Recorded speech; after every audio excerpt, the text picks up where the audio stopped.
All right, happy Wednesday, everybody. So we are into section 4.7, talking about antiderivatives. So this is the last section of chapter 4, but really it's kind of the beginning of what we're going to be talking about in chapter 5. And that's going to lead us through the end of the semester. So when we're looking at the concept of an antiderivative, we are still talking about derivatives in a sense, but basically everything that we've talked about so far, we're now going to take it and kind of undo it. We're going to start going backwards a little bit here, hence the antiderivative. Okay, so they talk a little bit here at the beginning and also at the end about some of the application of it with respect to position, velocity, acceleration, all of that stuff, but we're just really going to get into what is an antiderivative. So the definition of an antiderivative, so a function big F or capital F is called an antiderivative of little f on an interval I provided that big F prime of x equals little f of x for all x in the interval. So basically we're just going backwards here. So if we have our function big F and we take its derivative, and that gives us little f. Okay, so the derivative of big F is little f, so the antiderivative of little f is big F. Okay, so we're just taking that concept of the derivative and now going backwards. Instead of saying the derivative of this function is this, we see the antiderivative of the other function is the original one. Okay, so, for example, suppose we have the function x squared. What is an antiderivative of this function? So the question that we're going to be asking ourselves throughout this conversation on antiderivatives is, it's almost, I think of it kind of like a guessing game almost, or like a game show, where you say, okay, I had a function and I took its derivative and it gave me this. What was that original function? Okay, so in this case, we're looking and saying, okay, well, I have the function x squared. When I say what is an antiderivative of the function, I'm saying I had a function, I took its derivative, and it gave me x squared. What is that original function? Well, in this case, if we're thinking about how we would take a derivative to get to here, to x squared, think about what derivative rules we would have to use, right? So I would say we'd need to use the power rule, right? Because this is a power function. So I had a function, I took its derivative, it gave me an x squared. So that means that the power of the original function had to have been cubed, right? It had to have been x cubed in order for that derivative to be x squared. So we say, okay, now that gives us the correct power, but when I actually check this function to see if it works, and I take the derivative of x cubed, that gives me 3x squared, which is not exactly what we have here, right? Because what we have here is just x squared. There's no additional term out in the front. So we think, okay, well, how do I get rid of this 3? And we can do that by dividing by 3. Okay, so we can do that, and then we do it the same thing over here. So I'll just say multiply by 1/3. Okay, so now when I take the derivative of this function, 1/3 x cubed, that gives us x squared, which is what we were looking for. So in this case, then that's what they say right here. Let big F of x equal 1/3 x cubed. Then big F is an antiderivative of little f equals, this should say x squared. So that should say x squared. Okay, since the derivative of 1/3 x cubed is x squared. Okay, so since the derivative of 1/3 x cubed is x squared, the antiderivative of x squared is 1/3 x cubed. Okay. Now, an interesting thing to notice here is that this is not the only antiderivative of this function, because the function 1/3 x cubed plus 1 is also an antiderivative of x squared, because the derivative of this is still x squared. And it turns out that This also is true if we have 1/3 x cubed plus 2, plus 3, plus 4, right, minus 5, minus 6, whatever it may be. All of those functions are valid antiderivatives because when you take the derivative of the constant piece here, it just turns into a 0, so it ends up just going away, and we end up getting the same derivative. So the way we generalize this is using what we call an arbitrary constant. So we can say that any function of the form 1/3 x cubed plus c will be an antiderivative of f of x, and this is where c is a constant. So c is just any number that we can think of, and then this is a valid antiderivative of little f. Okay, so this means that if we have any function that has this form, right, 1/3 x cubed plus c, its derivative will give us x squared. Okay. And this kind of leads us to our first big theorem here. So if f is an antiderivative of little f on an interval I, then the most general antiderivative is big F of x plus c. And this is where c is an arbitrary constant. Okay. So let's go ahead and start looking at some examples here. So find the most general antiderivative of each of the following functions. Okay. So first up, we have f of x equals sine of x. So to get an antiderivative of this, we have to ask ourselves, I had a function, I took its derivative, and it gave me sine of x. What was that original function? So if you remember the trig derivatives, right, you might think, okay, derivative of sine is cosine, derivative of cosine is negative sine, etc., etc. So the antiderivative of sine, so our first instinct might be to say that it's cosine, right? We might think, okay, well, what if it's just cosine as the antiderivative? Well, not exactly, because the derivative of this, f prime here, would actually be negative sine of x, which is not exactly what we have here. How do we fix that? Well, we just introduce another negative. That's going to make its derivative positive, and that gives us what we're looking for. So, our antiderivative is going to be negative cosine of x, and to make it the most general antiderivative, we're going to then add that arbitrary constant c into this function, because you could get negative cosine x plus 1, plus 2, plus 1,000, whatever the case may be, and you would still get a valid antiderivative, because the derivative of the function of big F would still be sine of x. Okay. So here we have a power function, just a very generic power function. So x to the n, where n is not equal to negative 1. So in this case, when we're looking for the antiderivative, okay, so the power rule tells us if I were going to take, so let me do this as a little separate side note over here. If I were going to take the derivative of a function using the power rule, I would bring down the power and subtract 1 from the exponent, right? That would be if I was taking a derivative. But now I'm trying to undo a derivative. So instead of doing this, we want to add 1 back to the power. Okay, so we're taking this number, right, that n, and we're adding the 1 back into the power.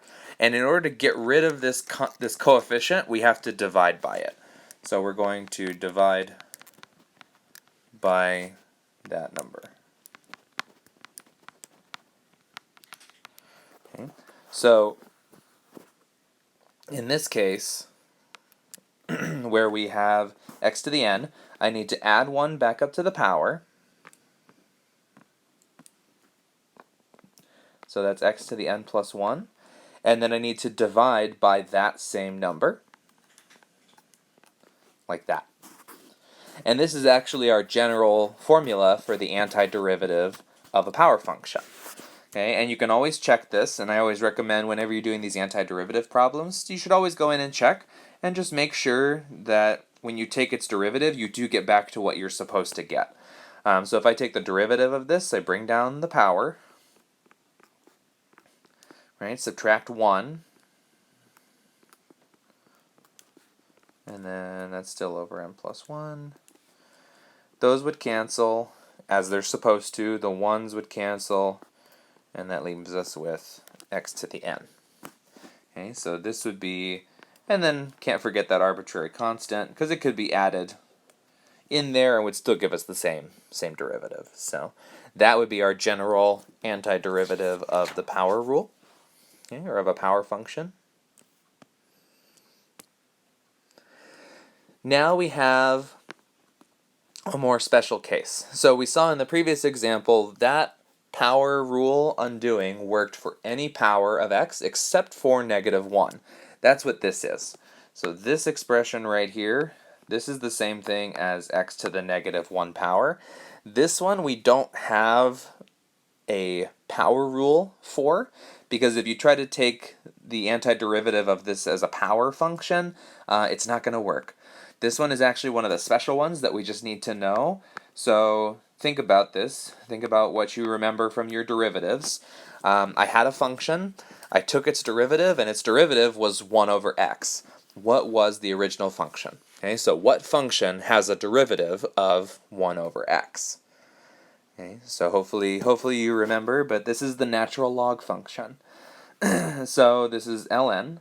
In this case, we're going to put absolute value of x. So instead of just ln of x, it's ln of the absolute value of x. The reason for that is because we don't know whether this value of x is positive or negative. So just in case it's negative, we need to include the absolute value, because ln cannot have a negative inside of it. Okay?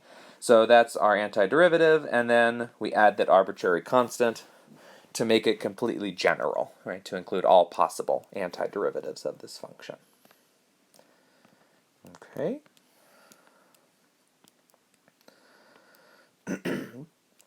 So here again they talk about undoing that power rule, and now they have a table with a bunch of just the anti-differentiation formulas. These are all good things to know.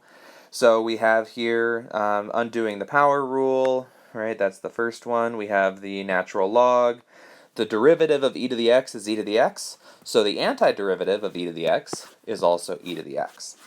We have sine and cosine, right? Secant squared and tangent, secant tangent.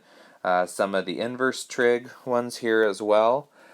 So it really is important to know your derivatives, because in order to do an antiderivative, you have to know the derivative first, right? If you don't know how to take a derivative, you're not going to be able to undo the process if you can't do it in the first place. So it is important to make sure that you're brushing up on those derivatives if you're still a bit struggling with those or a bit rusty on them. Okay. So some properties of antiderivatives. Antiderivatives luckily work very similarly to regular derivatives. The processes are very similar. So we do have an addition property or a sum property, where if you take the derivative of two functions being added, then you can just take the derivative of the separate pieces and add them together. Well, for antiderivatives, if you have two functions f and g, and you want to take their antiderivatives, you can just take the antiderivative of each separate piece individually and then add those together. Same thing with constant multiples. So if you have a function being multiplied by a constant and you take the antiderivative, the constant still tags along, right? Just like if you're taking a derivative with a constant multiple. So those derivative rules are still going to hold. Okay. So let's look at some examples here, computing some antiderivatives. So you're going to find in some of these problems you do need to rewrite the expressions before you can take some antiderivatives. So don't be afraid to rewrite some of these expressions and make them simpler for yourself. So this first one, f prime of x, is the square root of x cubed.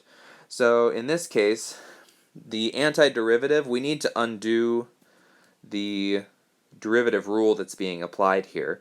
Now, it might not be so obvious because it's a root. What you need to remember is that a root is just another type of a power.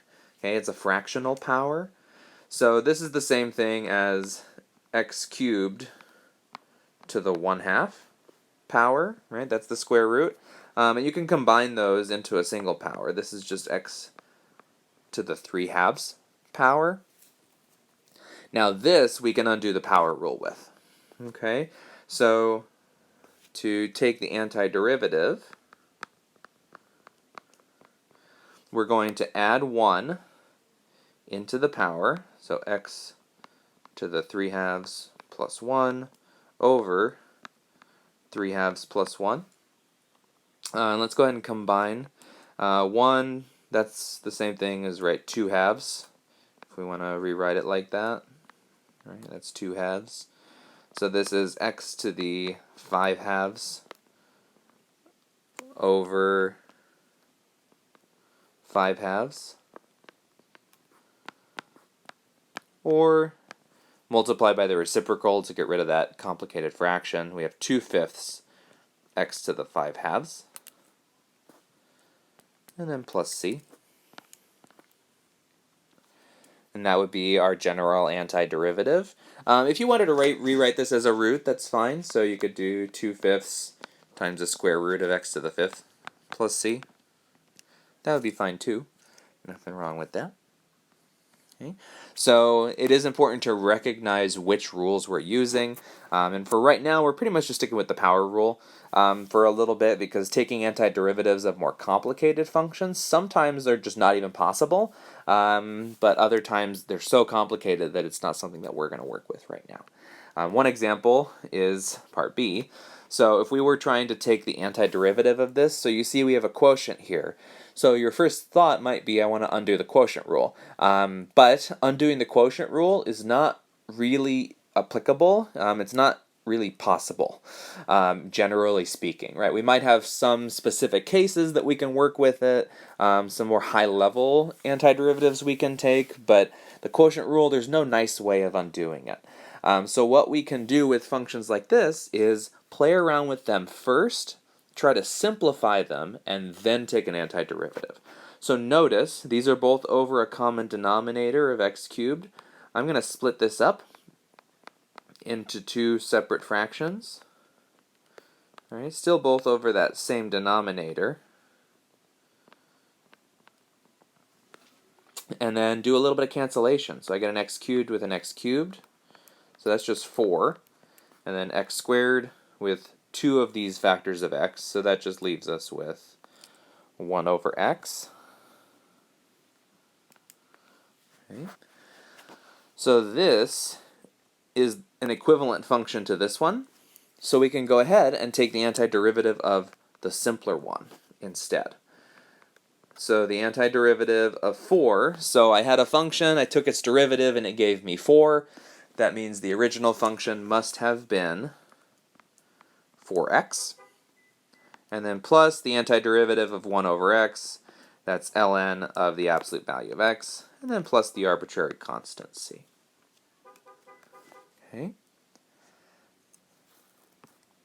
Now for this next one, we have 4 sine x. So this is similar to the one that we saw earlier, right? We saw the antiderivative of the sine function. In this case, we're really looking at that constant multiple 4, and because it is just tagging along for the ride, it's not going to change anything about how we take this derivative. So the 4 is just going to be there, no matter what we do. And the antiderivative of sine, we saw earlier, was negative cosine. So I'm going to put the negative in front of the 4, and then add the arbitrary constant c. Okay, and that's it for that antiderivative. Okay, now we kind of put some of these together here in this example. So, antiderivative of 3x to the negative third. Okay. So in this case, so the 3 is just going to tag along, so I'm just going to leave it out there for a minute. x to the negative third. You got to be careful with these negative powers. So I'm going to add 1 there, and then divide by that same number. Okay, and we'll simplify that in just a second. Plus, now antiderivative of e to the x is e to the x, and the 5 is a constant multiple, so that's just going to tag along. So that one's just 5e to the x. So this is another reason why we like working with that natural exponential function, because its derivatives and its antiderivatives are really simple to work with. Okay, and then antiderivative of, so we have the negative 5 as a constant multiple, and then we need the antiderivative of cosine, which is sine of x. Okay, right, because the derivative of sine is cosine. Get that plus c in there. Let's go ahead and simplify it first. So this up here, negative 3 plus 1, that's negative 2. That's negative 2.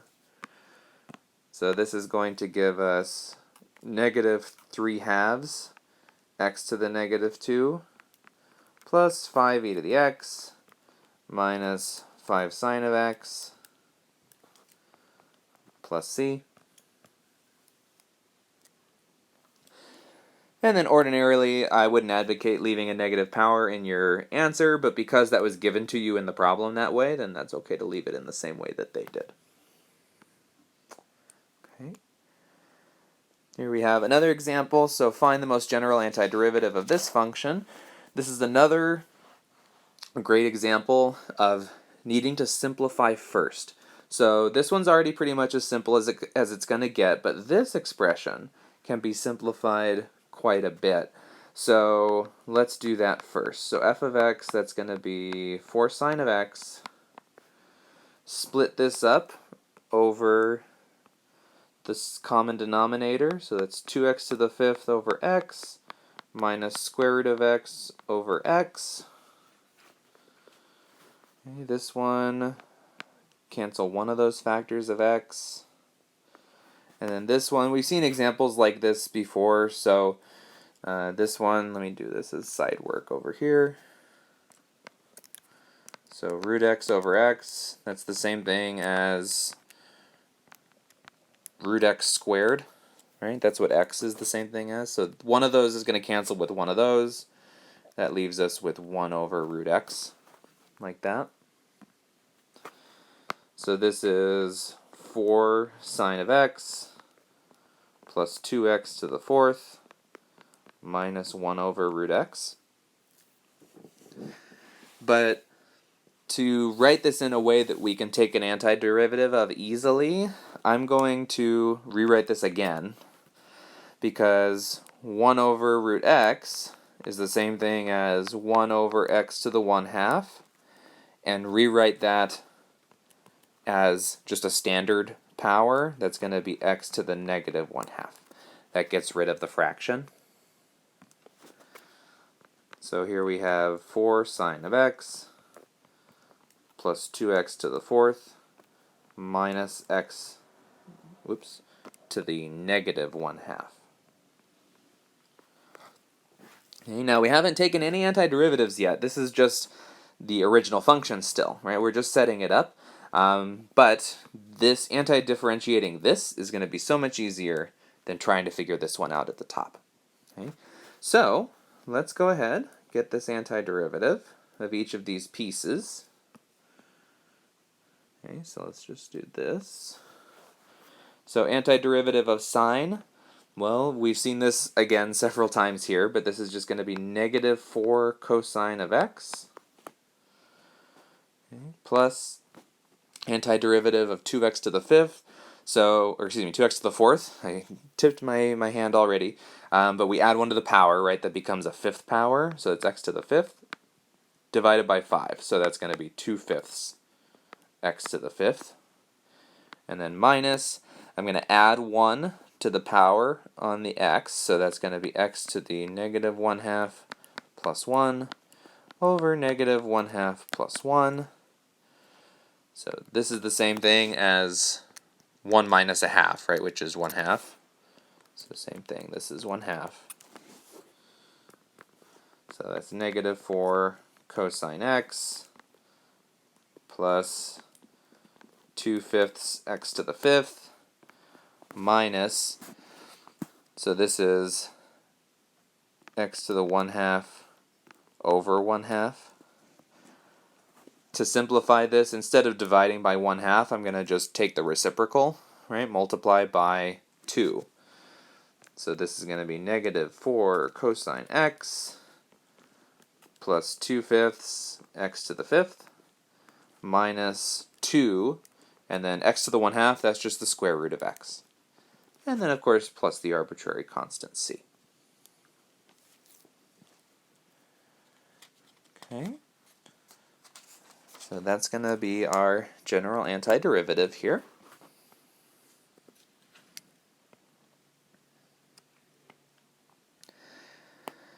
So next up, antiderivatives and differential equations. So a differential equation is just an equation that has a derivative in it. We're not going to get too in-depth with differential equations here, but basically what we're trying to get at with these differential equations is oftentimes we need to find an exact solution, or what we call a particular solution, to an equation like this. So in order to do that, we need to take the antiderivative and use what we call the initial condition in order to get one specific answer. Okay, so in general, we get a family of functions, right? A family of antiderivatives. It's, this big F of x plus c. Well, sometimes I want to know a specific function, and in that case, we use our initial condition and solve for c. We find out what that value of c is specifically in this case. So let's look at this example. So find f if f prime equals e to the x plus 20 over 1 plus x squared, and f of 0 equals negative 2. Okay, so first let's take the general antiderivative.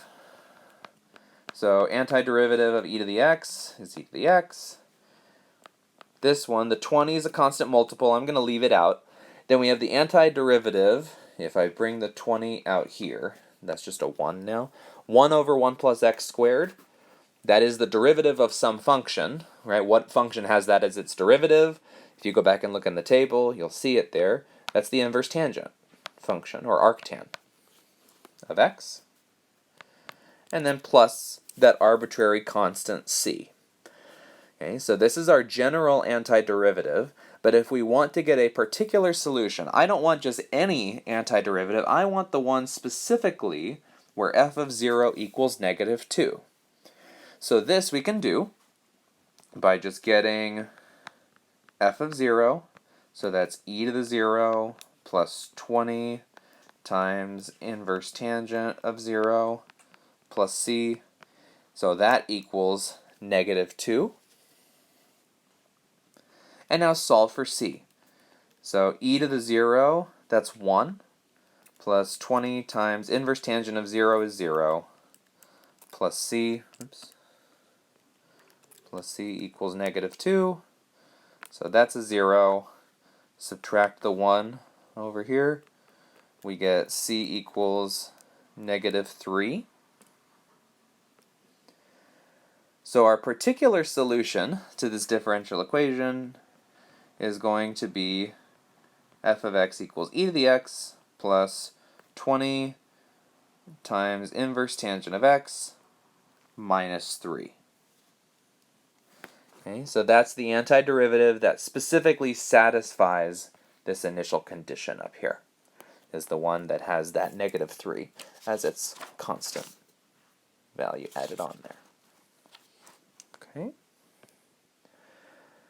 So let's look at another one, a little more challenging here, but again dealing with these initial conditions. So find f if f double prime of x equals 12x squared plus 6x minus 4, and f of 0 equals 4, and f of 1 equals 1. So don't worry too much about the initial conditions for right now. The first thing that we need to do is I need to get from f double prime to just f. So I'm going to need to take two antiderivatives here. Okay, so first we're going to go from f double prime to f prime. Okay, so first antiderivative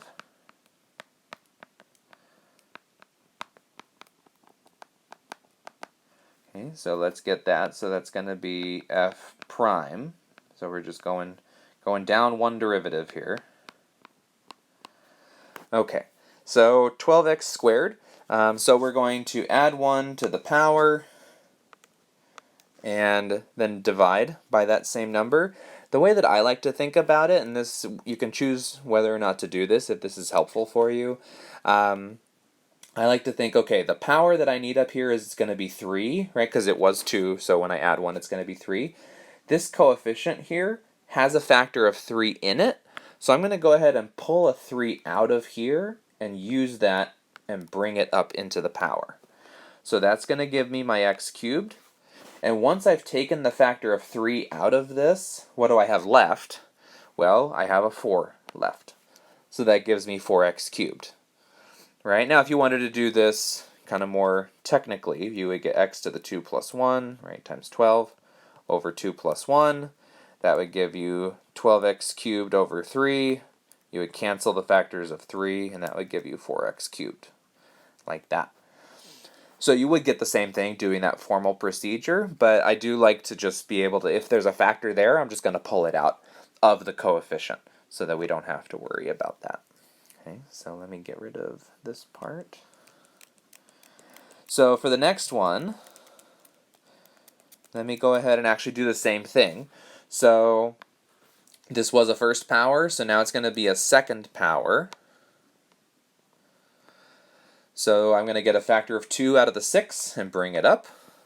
So that's going to give me x squared. And what do I have left in the 6 after I take the 2 out? There's a 3 left. So that's 3x squared is the antiderivative, minus the antiderivative of 4 is 4x, and then plus that arbitrary constant c.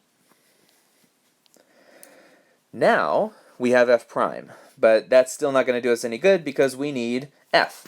So let's take the antiderivative of this. Okay, so now we get down to f of x. So let's apply that same technique. So this power is going to become a 4. And look at that, I have a 4 right here to take from. So that's just going to be x to the 4th. Plus, this power is going to become a 3 when I add 1. And my 3 is right there to pull up into it. So that's just going to be plus x cubed. And again, you can apply that same procedure if you want to do it a little more formally. Okay, and then minus, so this power is going to become a 2. I'm going to take 2 out of the 4. That's going to leave me with minus 2x squared. Plus, now this c here, this c is a constant. So when I take the antiderivative of a constant, it introduces a factor of x. So the antiderivative of c is going to be cx. Right? Think about it, because the derivative of cx is c. Right? So since the derivative of this is c, the antiderivative of c is cx. Okay. And now we did take an antiderivative, so we do need to bring in another arbitrary constant. I'm not going to call it c because I don't want it to get confused with the other one. So I'm going to call it d. We'll just go alphabetically.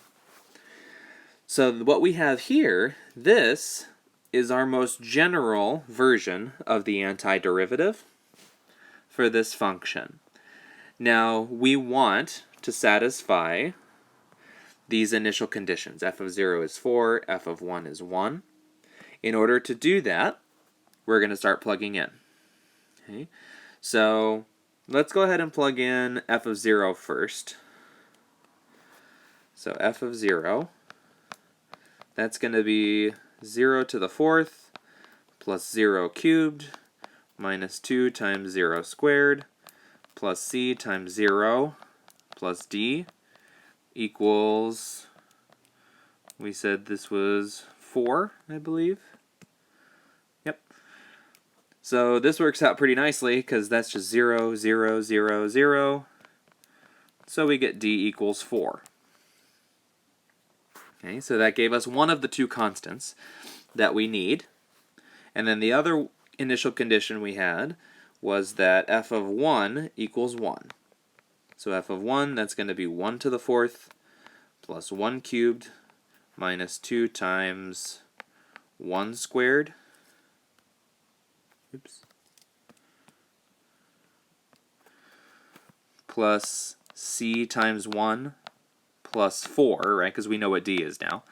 That equals 1. And now we're solving for c. So this is 1 plus 1 minus 2 plus c plus 4 equals 1. That's 2 minus 2. So subtract the 4 over, we get c equals negative 3. So our general antiderivative, f, our specific antiderivative, right, our particular solution, is going to be x to the fourth plus x cubed minus 2x squared minus 3x plus 4. That's going to be the function that satisfies both of those initial conditions and is the antiderivative, right? Or I guess second antiderivative of that f double prime. Right. Now we can also look at antiderivatives graphically. Okay, so we've worked with derivative graphs before, so hopefully everybody remembers the derivative of a function is the slope of the function at a point. So if I'm looking at a function and I look at its slope, I can use that to plot the derivative. Now, when we're looking at a graph of an antiderivative, we're going to be looking at the opposite. Okay, so in this situation, in this example, this graph, so this is the graph of the derivative. Okay. So before, what we were doing is I'm saying, look at this graph, tell me what the slopes are, and you use those slopes to plot a new function. Well, this is the new function. This graph tells us what the slopes were of the original, and now we're trying to find the original. Okay, so it doesn't matter exactly what the values are, we're just approximating here, but if this is the derivative, all these values down here on this function, these must represent negative slopes. So this tells me from 0 to 1, the original function had negative slopes. Okay. It tells me at 1, the original function had a slope of 0. Okay, so it had a slope of 0 at 1. Up here, from 1 to 3, it had positive slopes.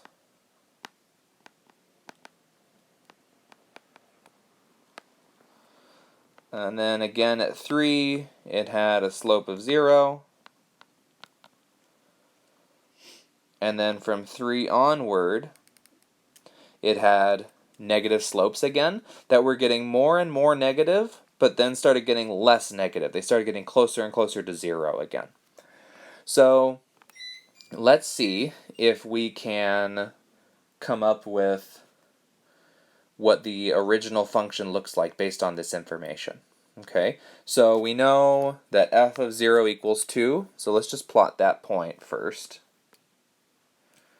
So that's going to be, let me do a different color. That's going to be right here. That's f of 0 equals 2. Okay.